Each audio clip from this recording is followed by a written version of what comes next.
up, guys? This is Eddie, owner of Metroflex Long Beach. I'm with Thad Coleman, my powerlifting coach, and we've put together a series of ebooks for squat, bench, and deadlift on how to get your powerlifting total at extreme optimum level.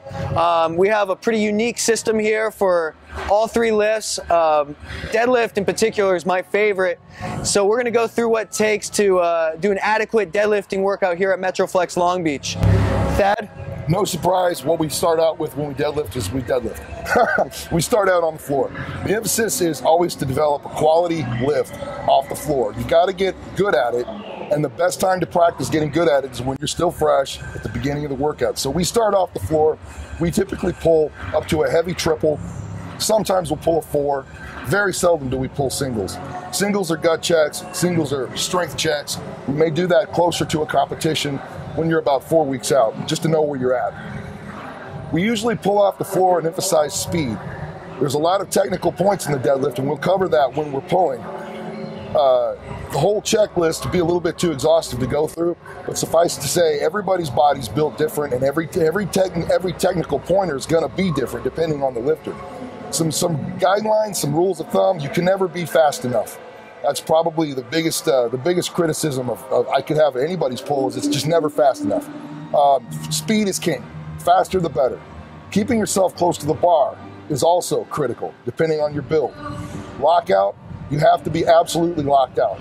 Especially take advantage of locking out extremely hard when the weight's light. Exaggerate the lockout when you have the opportunity to do so. We'll work up to a heavy triple. We'll typically do some down sets. Maybe 2 or 3. Yeah. 2 or 3 is what we've been doing. The down sets are going to be a reduction of about 30%, 25 to 30%, go from a triple down to a 6. The next movement we typically go to is either a deficit or a rack pull, depending on the lifter and depending on the workout. Starting with the rack pull, what we typically are looking for is anywhere from about below the knee to just above the knee. And we want to overload the lifter's deadlift. This is a chance to tune up the nervous system. This is a chance to really work on what is most typically a person's sticking point, which is right around the knee, the transition from the knee to the lockout. You'll see almost everybody miss right there. So being brutally strong from that point up should be a no-brainer. That's pretty obvious. That's a real easy fix. Looking at about 100 to 150 pounds more than you would find from the floor. That's a good guideline for strength increase. If you're looking for numbers, Eddie can pull about 600 off the floor. Yeah, 584. 584. Yeah, 584. 584. Let's get the kilos right. And then by comparison, I've seen this guy pull 700 on a rack. So that might give you some idea what kind of difference you'd be looking at, and what's considered a good rack pull for what your numbers are off the floor. Just like a high box squat or a board press, this is a chance for you to overload the central nervous system and get confident with that heavy weight. So when you do make a small increase on your free deadlift, it's going to be easy. Absolutely. You'll also find using hand straps we do it here. It's not against the rules. We don't want to look for any limitations on that particular lift. It's an exercise, it's a tool. It's not a grip movement per se. So if somebody's limited by the grip, we can address that later. We take it usually as far as we can without hand straps, and we'll throw them on. The idea is to load up the body. We don't care so much about any limitations in terms of the height of the lift or the grip. We just want that body to experience a maximal load. Usually our next movement, it depends on the sequence, would be a deficit deadlift. This is done standing on mats. Everybody here tends to pull conventional, but this can be set up either way. Deficit deadlift means you need to be about 2 to 3 inches higher than you are when you're standing on the floor. What this creates is, it creates an artificially bad leverage point. So you're gonna have to use more leg, you're gonna have to use a longer stroke, you're gonna be under the bar longer. What this teaches is speed. This also teaches a really efficient application of force because you're not in your best position. You basically just went and made yourself, you put yourself in an awkward position. And by doing so, you have to fight through a little bit harder than you normally would. We'll take these up to a triple, sometimes up to a 5 or 6. The weights are pretty moderate. The idea here is to get work out of this movement by getting repetitions. Doing singles and doing triples at this level, not necessarily smart. You're in a bad position. You are exposed potentially to injury. You want to make sure that you're getting work in by accumulating stress rather than testing yourself. We're getting some good results with deficits from about 3 inches. That'd be about typical. It's about 2.5 to 3 mats. Sometimes guys even stand on plates. So what we're looking for there is follow through, full lockout, speed. You can never have enough speed, and getting more quad, more leg into the movement than you typically would. Yeah, keeping your feet elevated also forces your butt up a little bit more, putting your chest down, and it really teaches you to lead with your chest when you deadlift, which is something I think that's one of the most important cues you can have, is lead with your chest. Absolutely. When you pull off and you do a lot of these deficit deadlifts, pulling off the floor suddenly doesn't get too hard. I used to deadlift with a lot of bands, and it made everything off the floor just incredibly difficult.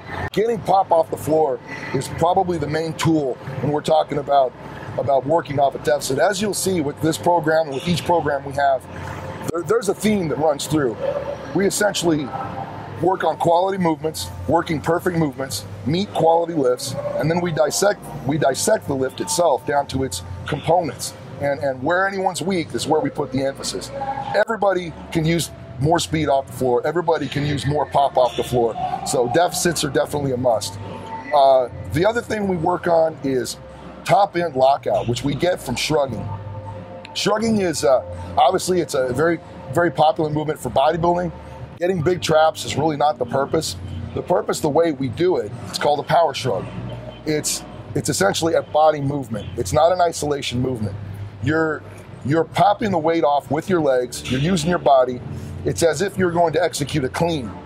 It's not uncommon in Olympic lifting to see this kind of a shrug. Now use your hips. You're extending.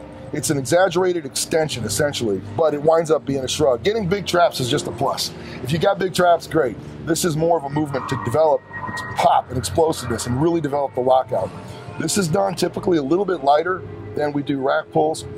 And again, hand straps are employed because there's a lot of explosiveness, and if a guy gets a double over grip and gets really explosive, sometimes the bar can roll out. So you'll see guys do 20s, 15s. The rep ranges are high. This is an assistance movement. It's a barbell movement, but it's an assistance movement.